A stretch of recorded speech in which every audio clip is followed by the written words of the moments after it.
But AEW, man, they're on a streak right now. They got 3 hits in a row. Last Saturday's Collision, this past week's Dynamite, and then of course last night's Collision, which I have to admit I did not get a chance to watch. But from everything that I'm hearing, I heard it was great, awesome crowd. Maybe they should just move to Texas full time because like Texas seems to be good crowds for them. But and I think it also coincides with the fact that look, we've been tough on Tony Khan on this show. Probably to our detriment a little bit because I think a lot of people get mad at us over this. When I use him on a YouTube thumbnail, it goes crazy, like it's positive, but like our internal camp of like our fans that have been with us since day one, they get real upset when we're too mean to Tony Khan. So I gotta call spade a spade, and he's gotten his hand back into the booking more from what I hear, and 3 shows in a row looks like they're doing pretty good. That's what I'm hearing. I missed Dynamite last week just because, I'm pretty much going to be on a break from watching week to week wrestling for another couple weeks until wrestling season ends and I can kind of settle into my normal life again. I just can't stay up. So, but reading results, listening to people that I trust and, talking to John Muse, it seems like things are moving in a positive direction. I'm actually looking forward to watching Grand Slam. That might be my like jumping back into AEW. I think the show looks pretty good on paper. I really do. Yeah, I think that we should probably watch it this weekend. It's easy to watch because it's on Max, and we both have Max, so we should have it watched before we go live next Sunday, and we'll do like a live recap. It feels weird to do a live recap of a Collision episode, but it is a very special Collision. It's going to be from Australia, but yeah, they're. I mean, it seems like they're on a heater right now, so hopefully Grand Slam is good here. I'll look up the card and we can kind of talk about what's going on. Go ahead, pull up the card. They need to get hot, basically. They need something to kind of catch. Like, they're not going to catch WWE for a long time. No. And that's fine. They don't have to. I look at this as kind of like 93 WCW, and they just need something to draw some interest. And like a year or so down the line, maybe you do get hot again. Maybe you are able to reinvigorate stuff. But right now, you just gotta lessen the bleeding a little bit. And like, we've been hurting ourselves for a while, so maybe stuff starts getting hot. Maybe things can change. Mike, what do you got? Yeah. So here's what we got lined up for Grand Slam. Like JD said, it is a pretty stacked show. We have probably what's going to be the main event is Mariah May versus Timeless Tony Storm. I have no interest, but they're going to eat it up in the crowd. Yeah. We're gonna get the big payoff there, and the local girl is very likely to get her title back. So and I thought they had a really good match at All In last year. I thought that match was great. So I agree. Yeah. Will Ospreay and Kenny Omega versus Kyle Fletcher and Konosuke Takeshita. That's gonna which rule. Is a Dave Meltzer thirst trap.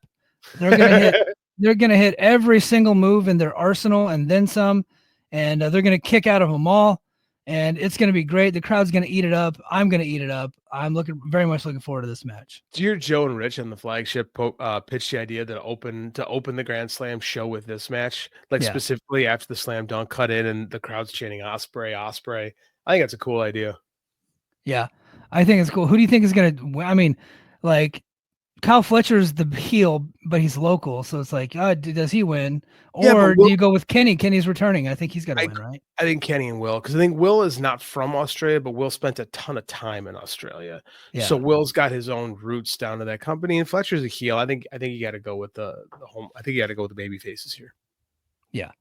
Kazuchika Okada versus Buddy Matthews. Buddy, another local, probably losing, but the match should be really good because Buddy is just a more jacked replica of a Kenny Omega cosplayer, and Kazuchika Okada always has his best matches with Kenny Omega. So this is true. I think the match is going to be really good. I think they're starting to do something with the rechristened House of Black. What do we call them now? The Hounds of Hell. Hounds of Hell. Name. Yeah. Yeah, I dig that. I think we start getting behind Brody and Buddy as a tag team a little bit.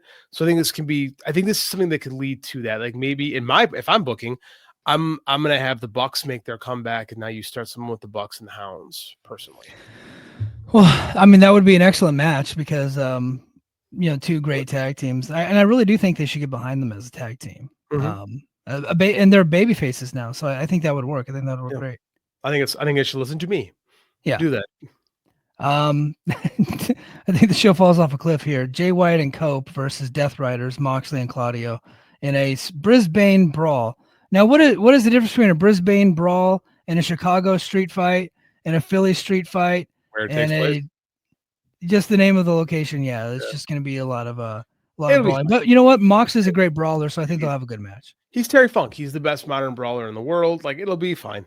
And Yeah, Jay White's good at this kind of stuff. Cope, it like protects some of his weakness, some of not weaknesses in the term, but some of his holdbacks. We'll say. I think it'll be a fine match. I think it's gonna be a lot of fun. It's gonna set up more Cope versus Mox, which is gonna be good. I think. yeah. And then we got Mercedes Monet versus one Harley Cameron. Harley This is Cameron, who won her first match on TV last week. So Harley's over. she is big time. Yeah. Like She's great. And she is great. We've been talking about this for 2 years. You and I have been talking about Harley Cameron since the icon. What are they? What do they call the Iconics? Inspiration. Inspiration. Yeah. Since the Inspiration intro video in TNA, I remember being like, who is this? Like, Yeah. and that's Harley She's Cameron. a star. Yeah, the woman's got talent. Like, I knew she was a good singer back then. I had no idea how funny she was and how like legitimately talented she is. Like, she's gotten over. She can do ventriloquism. Like I've never seen like a professional singer also have a ventriloquist dummy, a Mercedes Monet puppet. Like she's a puppeteer. She can do comedy. She can do skits. It's like what a well-rounded performer. She's like one of pro wrestling's best kept secrets. Yeah. Like she's insanely over, and she's Australian, correct? I think so. Yeah. Yeah. I think that's why they're having the match. I think she's got to go over. And then this thing is Mercedes can get her, Mercedes can get her belts back. But I think just for a fun moment, I kind of think you got to put Harley over. I don't think you're wrong. But Mercedes Moné doesn't put anybody over unless she gets hurt. And so but Mercedes is smart about shit. She might see that she could actually have something on pay-per-view in a return match with her. Like Mercedes is not a dumb person. No, like you can't squash everybody all the time. But like I think I don't think that they will. I don't think they'll put over Harley Cameron, unfortunately. But I see where you're going with it. I think that it would be a good idea, and then I think you just move Mercedes to Tony Storm, right? I think that's the move, quite frankly. Yeah. I think you take that because you can let Mercedes keep all the other belts. You can have tons of shenanigans, right? Because Harley's character lends to shenanigans, right? So you can have a super fuck finish. Mercedes Hogan ain't losing. I think that doesn't work for her, brother. What's the biggest match the women's division in AEW has? And it's Mercedes versus Tony. Yeah. And Mercedes doesn't need the TBS title. She's got all those other belts. So you can have that with Harley, even for just a hiccup. Right? I think that's what you want to go with. Yeah, you could wipe your ass with those titles. They don't mean anything. But the only title that means anything in that company is the world title. Agreed. She's got the secondary championship, and then she's got a bunch of indie titles from but that's what gives her the flexibility to do something like this. Yeah. Because ultimately, if she loses who cares if she loses the TBS title to Harley? If you move right into it, because we have to end this Tony Storm Mariah May thing after this. It's been going on forever. Let's move on. It's been fine. Let's move on, and then you can really do something interesting with Tony Storm and Mercedes' characters. Yeah, I think Mercedes and Tony for All In is where you go. Our old friend Bix is back. He says Harley Cameron is like Amy Poehler, Sherry Martel, Trish Stratus, and Christina Aguilera had a mutant baby. that is the most apropos comparison of a professional wrestler I've ever heard. And it's totally accurate. Like I said, she's insanely talented. She is. And you know what? What I like about her is she's a self-starter and she's working hard to get herself over. And because like she's talented at a lot of different things. I don't think she's great at any one thing. Right? Master of all trades. Or jack of all trades. Jack of all trades, master of none. Yeah, for sure.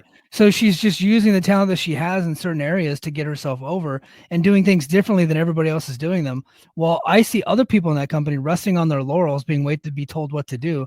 She's creating her own content, doing her own stuff, getting herself over. And I think that people like that should be rewarded. And the TBS title is a secondary title, right? Mm-hmm.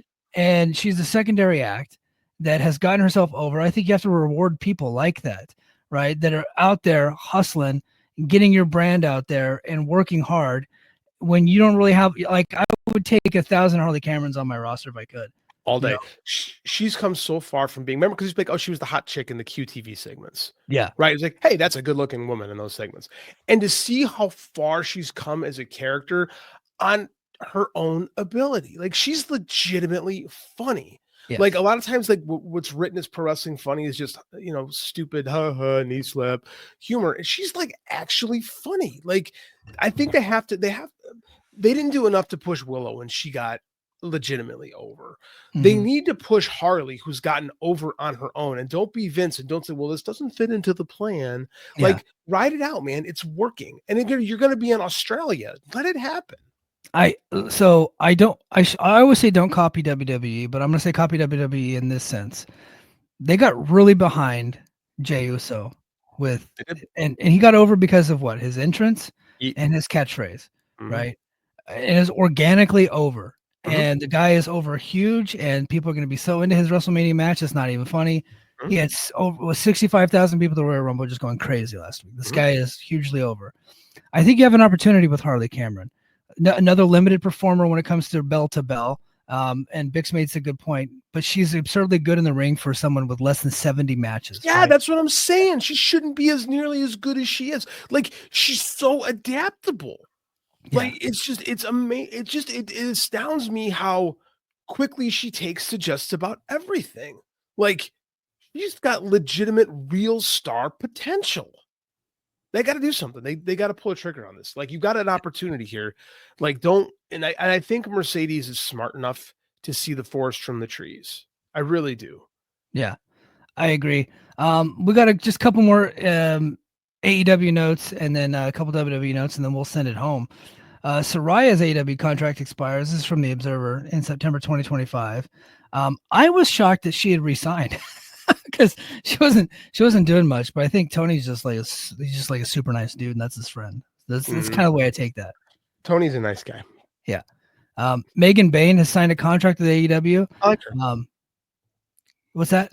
I like her. I've always been a fan. I think she's got a great, like, that Amazon look, right? Yeah. She's really talented. I think she's done when they could have something with a year or so down the line. Like, I think that's a good sign for them. I agree. We already talked about Elias in WWE. He goes by Elijah now, which is weird because that's my son's name. And upcoming, here's the updated card for Revolution. This is per the Observer. Moxley versus Copeland, likely. And man, never mind. This thing messed up. I was reading the wrong thing. My bad. Oh. Yeah, sorry. as I was, everybody, as I was. You know what? I don't think I have anything else. Yeah. Oh, there's a new Evolve show. WWE is reviving Evolve as a weekly show on Tubi, airing Wednesday nights at 8 p.m. head to head with AEW Dynamite. Coincidence? No. No one's gonna watch Evolve. Like, no. It's fine. What is it gonna be? It is Gabe Sapolsky booking WWE ID talent and indie talent, and they're doing it. They're doing it from the PC. So it is Evolve. It's just their way of, like, it's like a recruiting tool. It is going to be, since NXT is no longer, like, people still call it a developmental, but it really is just another TV show for them. It's like AA ball at this point. Not even AA ball. I don't even know how you compare it, because it isn't anymore. It's on its own TV network. It's just it's unique, AAA. It's unique unto itself. Yeah. I guess because main roster stars get called. They big leaguers get called down to AAA all the time. So yeah, it's AAA, and then, like, Evolve is going to be like single A. Right. These are people probably never been on TV before getting their first opportunity, which I think is weird. Remember Court Bauer getting mad about, because we just saw in the chat, Transferring It says Fox owns Tubi. Remember Court Bauer getting mad about WWE squashing the MLW show on Tubi? Yeah. I don't know that this has anything to do with that. Me neither, but I'm talking to Mike Gilbert, king of the conspiracy theorists. I'm just throwing something out there. Yeah, I would like to think that they were not working on this for like a year and a half, because it seemed like it was thrown together recently. They were actually gonna, like, if they didn't get on Tubi, they were just gonna put it on YouTube. This kind of was what the story was out there. But I do think it's funny that they're putting it up against Dynamite for literally no reason other than just to do it, just to tweak AEW just a little bit, because there's the big rivalry. Yeah, it's a real rivalry. It still exists. Don't let anyone tell you different. Yeah. Hold on. IO Production says Philly is so crowded right now. I believe is he in Philly? Why are you listening to the show if you're in Philly? Why are you commenting? Like, you should be partying right now. No. Don't listen to him. Thank you for listening to the show. Send us a super chat. Yeah. Send us. Yeah, do that. And Transferring, he says Fox owns Tubi. Yeah. So I think Fox is not out of the pro wrestling business. I think they're going to add another show eventually. I just don't think it's going to be AEW Shockwave. I know that has kind of died out, so I think they're going to do something. I think that would have been announced by now. Something happened at some point that killed that. Yeah. But that was all the stories that I had. So we're gonna go ahead and call it. I just got the hook. I just got the hook from my boss. So, yeah.